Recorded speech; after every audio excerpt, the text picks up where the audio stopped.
Everyone. तो आज हम पढ़ेंगे राइबोसोम्स के बारे में। मैंने तुम्हें बताया था कि जो राइबोसोम्स होते हैं वो होती है प्रोटीन की फैक्ट्री, मतलब वो प्रोटीन बनाता है। वैसे आप बोलोगे कि राइबोसोम्स तो हमने पहले पढ़ लिया है, तो आप ये दोबारा क्यों पढ़वा रहे हो? क्योंकि एनसीईआरटी में दिया हुआ है। एनसीईआरटी पागल है, वो दो बार राइबोसोम देती है इसलिए चलो, दिया है तो अभी पढ़ना तो पड़ेगा ही। तो राइबोसोम्स होते हैं प्रोटीन फैक्ट्री, क्योंकि ये बनाते हैं प्रोटीन। कैसे बनाते हैं? ये एमआरएनए है, इसके ऊपर लग के ऐसे पहले क्या बनाएंगे? पॉलीराइबोसोम चेन बनाते हैं, पॉलीराइबोसोम बनाते हैं, और फिर जो ये एमआरएनए है ये कन्वर्ट हो जाता है प्रोटीन में। ठीक है, चलो पढ़ें। राइबोसोम्स जो होते हैं वो ग्रैनुलर स्ट्रक्चर होते हैं, जो कि सबसे पहले ऑब्जर्व किसने किए? एज डेंस पार्टिकल ऑब्जर्व किए जॉर्ज पैलेड ने इन 1953। इंपॉर्टेंट है, याद कर लेना ईयर भी। ठीक है, इसीलिए इन्होंने करे थे ना, तो इनको पैलेड पार्टिकल्स भी बोलते हैं, पैलेड पार्टिकल्स। ठीक है, they are composed of ribonucleic acid, RNA and proteins.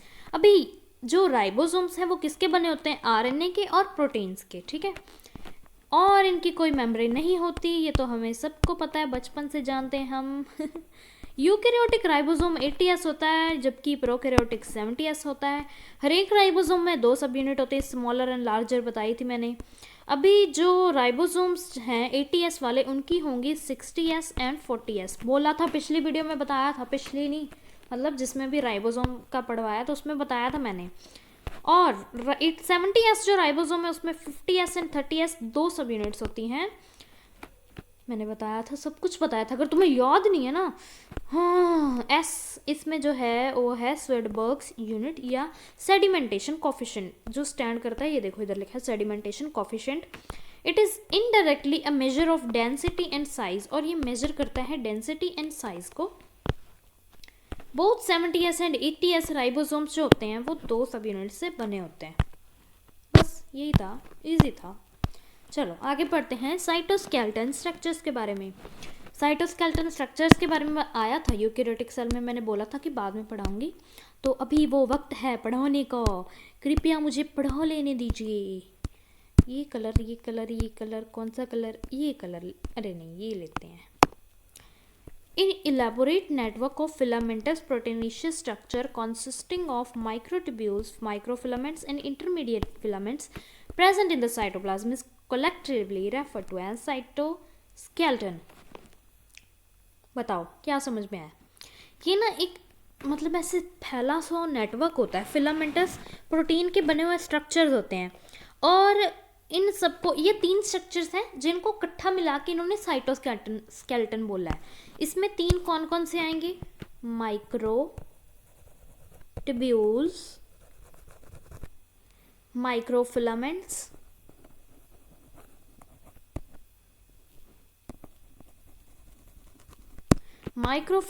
And intermediate filaments,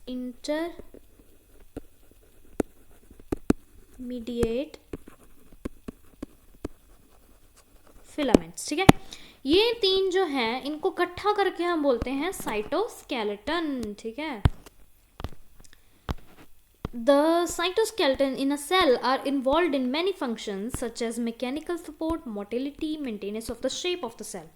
अभी ये जो साइटोस्केलेटन होते हैं ये बहुत सारे फंक्शन परफॉर्म करते हैं, जैसे कि मैकेनिकल सपोर्ट हो गई, मोटिलिटी देते हैं, मोटिलिटी मतलब चलना फिरना, सेल की शेप को मेंटेन भी यही करते हैं साइटोस्केलेटन्स।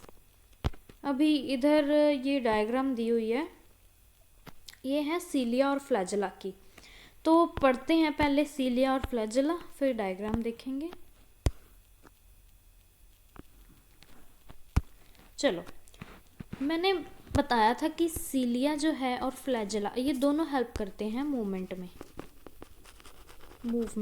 ठीक है, cilia and flagella are hair like outgrowth होते हैं जो कि सेल मेम्ब्रेन से निकलते हैं। ये याद रखना, क्योंकि ये सेल मेम्ब्रेन से, ऐसा ना हो कहीं किसी टेस्ट में पूछा जाए या नीट में ही आ जाए कि सेल वॉल से निकलते हैं, तो वो गलत हो जाएगा।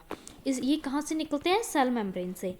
सीलिया जो होते हैं वो छोटे होते हैं, छोटे स्ट्रक्चर्स होते हैं जो कि वर्क करते हैं like oars causing the movement of either cell or the surrounding fluid. ये पता क्या करते हैं, या तो मूवमेंट कराते हैं ऑर्गेनिज्म की, सेल की, या फिर ये सराउंडिंग जो फ्लूइड होता है उसको मूव कराते हैं। उसको मूव कराएंगे तो ऑर्गेनिज्म या सेल खुद पे खुद मूव करेगा ना आगे।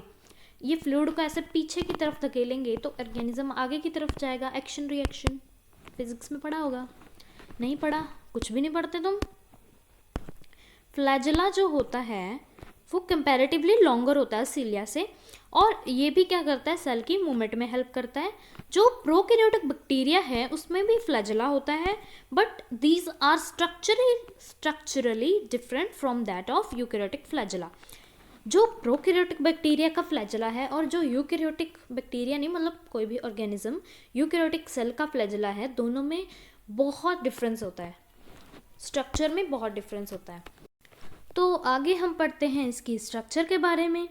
तो उन्होंने बोला है कि जो इलेक्ट्रॉन माइक्रोस्कोप है उसने हमें बताई सीलिया और फ्लैजेला की स्ट्रक्चर, कि ये प्लाज्मा मेम्ब्रेन से कवर होते हैं।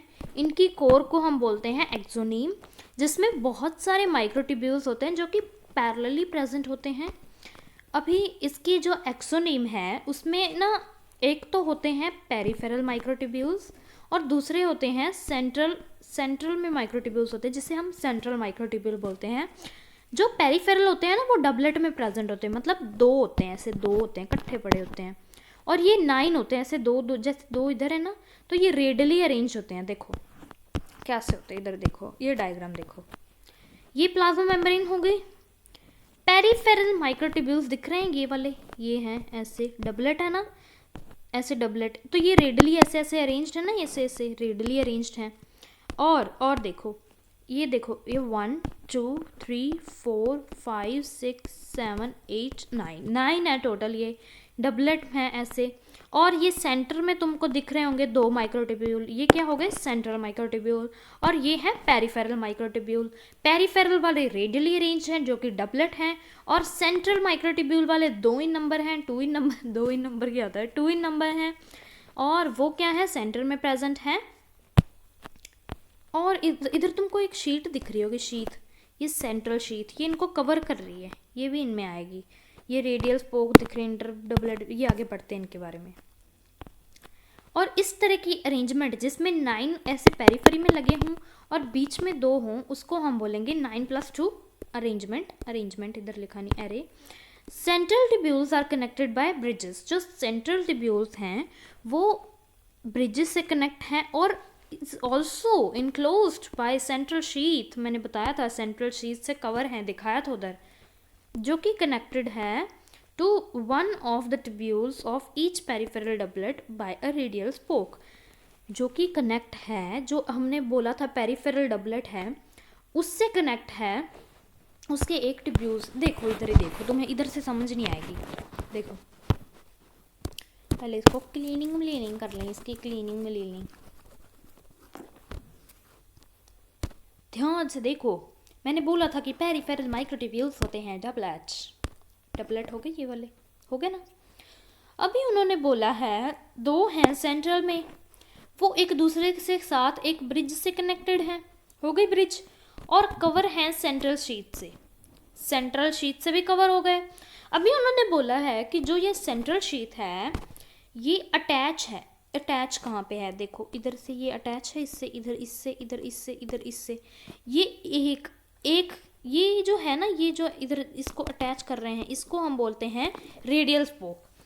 ये पेरिफेरल माइक्रोट्यूब्यूल के एक ट्यूब्यूल को कनेक्ट कर रहे हैं सेंट्रल शीट से, उसे हम क्या बोलेंगे, रेडियल स्पोक। दोबारा से सुनो, दोबारा से करते हैं। देखो 2 तरह के माइक्रोट्यूब्यूल थे, पेरिफेरल और सेंट्रल। पेरिफेरल डबलेट थे, डबलेट में से एक डबल हैं, तो एक जो ट्यूब्यूल होगा, एक माइक्रोट्यूब्यूल होगा, वो कनेक्ट होगा सेंट्रल शीट से कनेक्ट होगा बाय, किसकी मदद से कनेक्ट होगा, इस वाली स्ट्रक्चर को हम बोलते हैं रेडियल स्पोक। समझ में लगी। और देखो सेंट्रल माइक्रोट्यूब्यूल एक दूसरे से भी कनेक्ट हैं बाय अ ब्रिज, और एक और ब्रिज है इंटर डबलेट ब्रिज। देखो जो ये एक पेरिफेरल डबलेट है, ये एक डबलेट है, ये दूसरा डबलेट है, ये दोनों एक दूसरे से भी कनेक्ट हैं इस ब्रिज से, इसको हम बोलते हैं इंटर डबलेट ब्रिज। साफ हुआ, अच्छे से समझ आया, ठीक है। अब इस इधर पढ़ लेते हैं, फिर दोबारा से पढ़ाऊंगी। Thus these are 9 radial spokes. अभी एक जो है ट्यूब्यूल वो कनेक्ट है पेरिफेरल की डबलेट। पेरिफेरल टोटल कितने थे 9, उसमें से एक एक निकल रहे हैं, तो टोटल 9 रेडियल स्पोक्स हो गए। पेरिफेरल डबलेट एक दूसरे से भी इंटरकनेक्टेड होते हैं by linkers. Both cilium and flagellum emerge from centriole like structure called as basal bodies. दोनों जो सीलिया और फ्लैजिला हैं, दोनों एक सेंट्रियोल लाइक स्ट्रक्चर प्रेजेंट होती है, उससे निकलते हैं, जिसे हम बेसल बॉडीज बोलते हैं। ये भी इंपॉर्टेंट है, पूछ सकते हैं, ठीक है। चलो इधर क्या है, ये डायग्राम है, ये इलेक्ट्रॉन से देखा है, इलेक्ट्रॉन माइक्रोस्कोप से, और ये ऐसे हमने खुद स्ट्रक्चर बनाई है। दोबारा से समझते हैं, अच्छे से करना है इसको। दो तरह के माइक्रोट्यूब्यूल हैं, एक पेरिफेरल एक सेंट्रल। सेंट्रल दो हैं और एक दूसरे के साथ ब्रिज से कनेक्टेड हैं, और सेंट्रल शीट से कवर है। हो गया इतना। पेरिफेरल कितने हैं, टोटल 9 हैं, जो कि एक किसमें, एक के कितने हैं, 2 ट्यूब्यूल्स एक दूसरे के साथ कनेक्टेड हैं, ऐसे ये डबलेट प्रेजेंट है। हर एक डबलेट एक दूसरे के साथ भी कनेक्ट, अभी ये कनेक्ट है तो ये तो होनी है, तो ये कनेक्ट है इंटर डबलेट ब्रिज के साथ। प्लाज्मा मेम्ब्रेन है बाहर वाली साइड, सेंट्रल शीथ हो गई। अभी जो एक ट्यूब्यूल है वो सेंट्रल शीथ के साथ कनेक्ट है, वो जिस स्ट्रक्चर के हेल्प से कनेक्ट है वो है रेडियल स्पोक। चलो बस, अभी इससे ज़्यादा मैं नहीं समझाऊंगी। अभी तो आ ही गया होगा, नहीं आया तो पूछ लेना, दोबारा से समझा दूंगी अगली क्लास में, ठीक है। आगे हम पढ़ेंगे सेंट्रोसोम एंड सेंट्रियोल, फिर nucleus. Oh my God, oh my God. चलो ठीक है, फिर बाय बाय, पढ़ लेना अब इसको, ठीक है, बाय बाय।